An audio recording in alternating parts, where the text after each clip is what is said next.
Kembali di Indahnya Ramadan masih membahas mengenai niat kita untuk berpuasa di bulan Ramadan seperti sekarang. Ustadz Azhari tadi sepertinya ingin menyampaikan sesuatu. Apalagi nih yang Iya. baiknya kita Oke, lakukan sebenarnya untuk menyempurnakan sederhana puasa kita? sekali. Puasa itu kan adalah ketika kita berniat untuk meninggalkan dari yang membatalkan puasa. Fi waqtin maksus. Ya.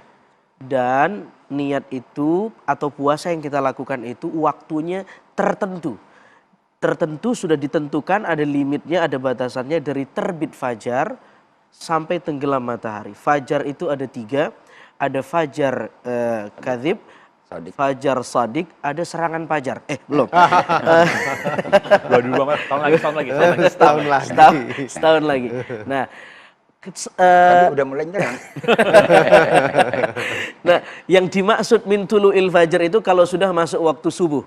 Itu tanda kita sudah mulai start puasa. Ya. Makanya gimana kalau sudah imsak, masih boleh makan nggak? Nah, imsak ini salah satu produk fikih lokal ulama Nusantara. Kearifan lokal itu. Kearifan lokal. Iya. Ulama melihat betul. yanzuruna ilal ummah bi'ainir rahmah. Mereka melihat umat ini banyak yang awam, ujuk-ujuk. Kalau tiba-tiba sudah subuh, orang belum prepare sikat gigi, nasi masih di tangan, kan ribet.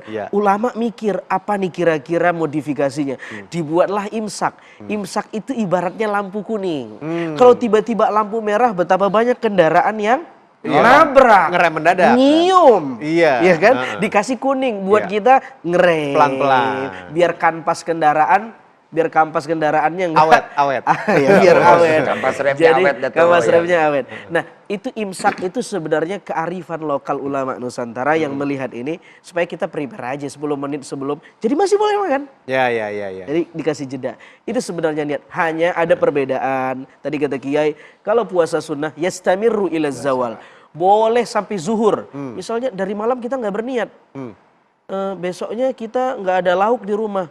Daripada nggak makan lebih bagus puasa deh. Sebelum zuhur nggak apa-apa kalau puasa sunnah. Kalau ketiduran di bulan Ramadan, kita mau puasa ketiduran, terus bangun-bangun, astagfirullahaladzim ketiduran lupa, tapi saya mau puasa, saya terusin aja. Kan niatnya nggak sempat kesebut tuh. Makanya tadi kan dibilang, wa inna takut dia lupa. Maka dikatakan dalam kitab Qalyubi itu dijelaskan, walaupun ini pendapat bukan mengkomen, tapi membuat satu antisipasi. Kalau mazhab Syafi'i tidak mewajibkan niat itu dalam 1 bulan. Nah, ya kan? Elastisnya di tengah-tengah para ulama Syafi'iyah mengambil itu sebagai sunnah aja. Dan juga alasannya apa? Kita harus bisa punya alasan. Kenapa mazhab Syafi'i beralasan harus niat dengan 1 bulan bisa boleh? Karena puasa Ramadan kata Imam Maliki mutatabi'atus syahr. Dia continue dalam 1 bulan. Nggak ada terputus waktunya. Nah, cuman kita bertanya, bagaimana wanita yang haidah? Kan dia terputus. Kalau dia tengah-tengah berpuasa 3 hari atau ada yang batal. Nah, maka disitulah perannya hebatnya mazhab Syafi'i. Tapi kalau lupa tadi bagaimana, Kiai?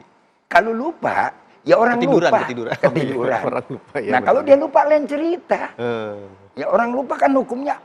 Ya namanya orang lupa, wa inna nisful maut, lupa itu kan setengah mati. Sama juga tidur setengah mati.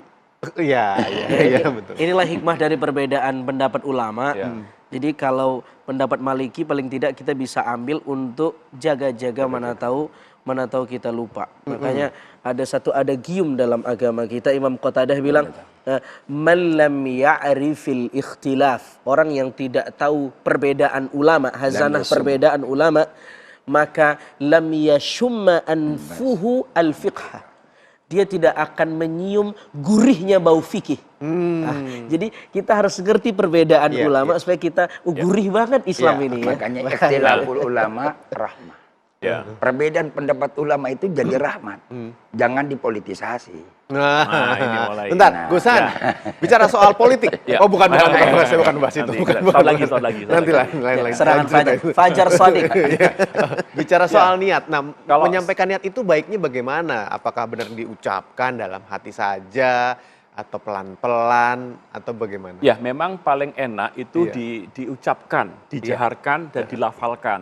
Ini juga seberapa meyakinkan. Keras? Saya niat berpuasa atau saya niat berpuasa atau saya niat berpuasa. Ya tergantung bagaimana dia sedang mengajak orang lain atau sendiri kan begitu. Oke. Tapi saya melihat konteks yang paling penting adalah kita memberikan edukasi kepada umat dalam proses mensikapi perbedaan itu harus kita sikapi dengan baik. Al-ikhtilaful ummah rahmah itu keren. Jadi ikhtilaf di dalam umat itu adalah sebuah rahmat bagi orang yang memahami bahwa fikih itu pasti berbeda. Ada sesuatu pemikiran-pemikiran yang ada di situ yang berbeda. Maka yang paling susah adalah ketika kita mencari permasalahan di dalam fikih itu nggak akan nemu selesainya karena yang kita cari masalah. Kan kita cari perbedaan. Maka sudah tidak perlu lagi menjadi sebuah kontroversi bahwa perbedaan siapa gurumu mengatakan apa ya udah ikuti. Ya tidak apa-apa, asalkan gurunya sanadnya jelas. Jangan gurunya Mbah Google atau Al-YouTube ya. Nah itu yang susah, ya kan? Pastikan dulu gurunya sanadnya jelas, sanad keilmuannya jelas. Itu bagus. Itu dia, tapi kan kalau gurunya salah kan khawatirnya kita ikut salah. Di sini pentingnya satu, kita bermazhab, kita punya guru. Kalau kita nggak bermazhab, kita nggak ada yang bertanggung jawab. Betul. Satu nih, jangan ujuk-ujuk ngomong, mari kita ikuti Rasul, mari kita ikuti Nabi. Boleh benar ikuti Nabi, solu kamar ro'aitumun usolli. Sholatlah kamu sebagaimana kau melihat aku sholat. Saya tanya, ente lihat Nabi nggak? Ya. Ente hidupnya di kapan-kapan. Kita udah hidup di kurun yang udah ketujuh ini. Udah generasi yang kesekian. Ibarat naik kereta kita lokomotif ke-10. Iya, udah gerbong yang keberapa. Gitu kan? Masa ujuk-ujuk mau lompat ke lomboknya gitu kan nggak bisa kayak model begitu. Jadi ikuti ittiba ulama. Innama yakhshallah min ibadihil ulama. Al-ulama warasatul anbiya. Pewarisnya para nabi itu para ulama. Ulama yang bagaimana kategorinya? Kita ini bukan ulama. Ustadz juga orang panggil udah bersyukur banget kita. Dalam teori informasi itu kan semakin jauh, deviasi semakin melebar. Betul. Ya kan? Betul. Maka untuk meminimalisir perbedaan deviasi itu, kita pastikan dulu bahwa ulama ini memiliki sanad ilmu yang jelas untuk mengurangi lebarnya deviasi. Iya. Taunya ilmunya sudah jelas atau enggak tuh kita melihatnya bagaimana? Pastikan dia mondoknya di mana, misalnya, nyantrinya di mana, kuliahnya di mana, ya kan? Jadi dalam konteks ilmu hadis pun dijelaskan perawinya siapa saja, sanadnya jelas dan sebagainya. Ya, Kiai. Jadi di sini tadi saya katakan pentingnya ada mazhab, pentingnya ada guru. Ya. Kita berpegang kepada guru bukan fanatis kepada guru. Ingat, fanatis kepada ilmu. Tapi kepada guru nggak boleh kita fanatis. Kita wajib takzim, wajib menghargai, wajib menghormati. Kalau kita panas guru, bisa nanti guru yang lain disalahkan. Termasuk juga di niat ini ya berarti Kiai ya. Di niat juga demikian dalam walaupun ibadah. Berbeda-beda caranya. Ada orang berbeda, silakan. Ya makanya beda, yang satu pakai bahasa Jawa, yang satu pakai bahasa Sunda, yang satu pakai bahasa Medan. Jangan itu pakai bahasa Betawi kan orang Betawi boleh nggak? Boleh aja.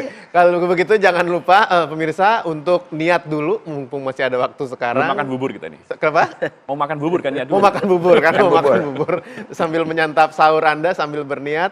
Kita akan lanjutkan lagi pembahasan lebih lanjut setelah ini. Tentunya kita akan memberikan informasi-informasi menarik lainnya. Jangan kemana-mana, kami segera kembali.